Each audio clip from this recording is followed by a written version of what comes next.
ஜப்பானோட மிசிசாவ்ல அமோரின்ற கடல் பகுதிக்கு நிகரா இருக்கிற ஒரு 80 கிலோமீட்டர் தூரத்துல எர்த்குவேக் வந்திருக்கு.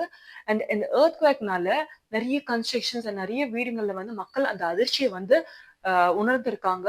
இதனால அங்க இருக்கிற கவர்மெண்ட் வந்து கடலோரத்துல நெறைய ஃபேமிலிஸ்லாம் இருப்பாங்கல்ல, அவங்க எல்லாரையுமே ஒரு சேஃபான இடத்துக்கு போக சொல்லியிருக்காங்க. ஒரு 90,000க்கு மேல இருக்க ஃபேமிலிஸ வந்து, "நீங்கலாம் இந்த இடத்துல இருக்கிறது நல்லது கிடையாது.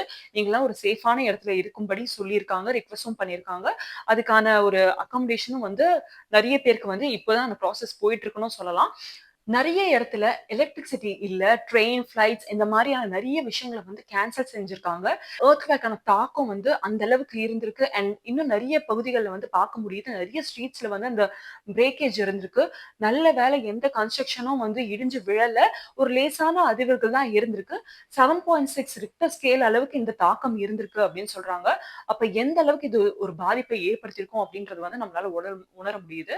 கடலுக்கு அடியில நடந்த இந்த ஒரு எர்த்குவேக் இது வந்து இதோட தாக்கம் சுனாமி வரதுக்கான சான்சஸும் இருக்கும் அப்படின்றது வந்து மெட்ரோலாஜிக்கல் டிபார்ட்மெண்ட் வந்து ஜப்பான் கவர்மெண்ட் கிட்ட சொல்லி அலர்ட் பண்ணியிருக்காங்க. அதனால நெறைய பேர வந்து நீங்க தயவு செஞ்சு வந்து ஒரு உயரமான ஒரு ஃபிளாட்ல இல்ல உயரமான ஒரு கட்டிடத்துல போய் நீங்க இருக்கிறது தான் உங்களுக்கு ரொம்ப சேஃபான ஒரு விஷயம் அப்படின்றதும் வந்து கவர்மெண்ட் வந்து சொல்லியிருக்காங்க. இதெல்லாம் இந்த மாரியான நெறைய விஷயங்கள் வந்து ஜப்பான் மக்கள் வந்து இப்போ கொஞ்ச நாள் தான் பார்த்துட்டு இருக்காங்களா அப்படின்னு கேட்டீங்கன்னா, இல்ல. இது அவங்களுக்கு காலகாலமா இருக்கிற ஒரு விஷயம் தான். ஏன்னா, ஜப்பான பெசிபிக் ரிங் ஆஃப் ஃபயர் அப்படின்னு சொல்லுவாங்க. டெக்டானிக் பிளேட்ஸ் வந்து உரசுற இடம் தான் அந்த ஜப்பான் இருக்கிற ஒரு இடம். ஸோ எப்பவுமே இவங்களுக்கு இந்த மாரியான பிரச்சனைகள் வந்து இருந்துட்டே தான் இருக்கு.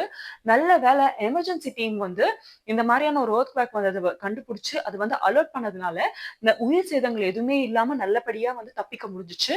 இப்போ நம்ம டெக்னாலஜி இந்த அளவுக்கு அட்வான்ஸ்டா இருக்குது அப்படின்றது ஒரு நல்ல விஷயம் தான். ஆனா டெக்டானிக் பிளேட்ஸ் வந்து இந்த மாரியான ஒரு தாக்கத்த எப்பவுமே குடுத்துட்டு இருக்கு அப்படின்றது வந்து ஒரு சைடுல வந்து ரொம்ப கஷ்டமா தான் இருக்கு.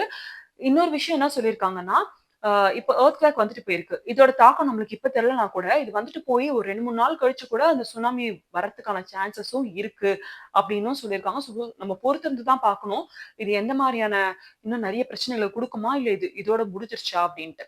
கடல் அடியில 44லேருந்து 54 கிலோமீட்டருக்கு அடியில இருந்து வந்த இந்த எர்த்குவேக் இது எந்த அளவுக்கு ஒரு தாக்கத்த குடுத்திருக்கு அப்படின்றத வந்து நெறைய மக்கள் வந்து அங்க நியூஸ்லயோ இல்ல ஒரு இன்டர்வியூல அவங்க சொல்றத வந்து நம்மளால பார்க்க முடியுது.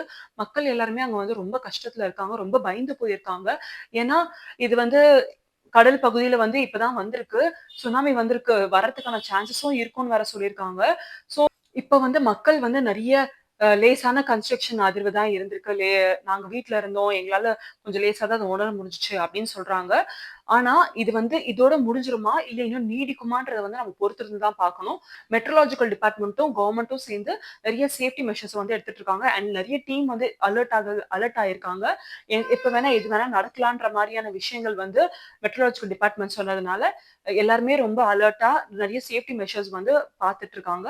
நம்ம பொறுத்திருந்து பார்ப்போம். இந்த எர்த்குவேக் வந்ததுக்கான தாக்கம் வந்து இதோட முடிஞ்சிருச்சா? இல்ல மெட்ரோலாஜிக்கல் டிபார்ட்மெண்ட் சொன்ன மாதிரி சுனாமி வரதுக்கான சான்ஸஸ் இருக்கா? அப்படின்றது வந்து நம்ம பொறுத்திருந்து தான் பார்க்கணும்.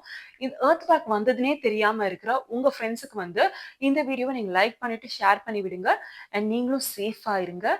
அ என்னோட அக்கவுண்ட்ட சப்ஸ்கிரைப் பண்ணாதவங்க சப்ஸ்கிரைப் பண்ணிருங்க. வேற எதனா விஷயத்த பத்தி நான் பேசணும்னு நீங்க நெனச்சீங்கன்னா, என்னோட பெர்சனல் ஹேண்டிலான காய்மேடின்ற இன்ஸ்டாகிராம் அக்கவுண்ட்க்கு நீங்க எனக்கு பெர்சனலா டிஎம்மும் பண்ணலாம். இல்லன்னா இந்த வீடியோ கீழ நீங்க கமெண்ட் செக்ஷன்லயும் சொல்லலாம். Thank you.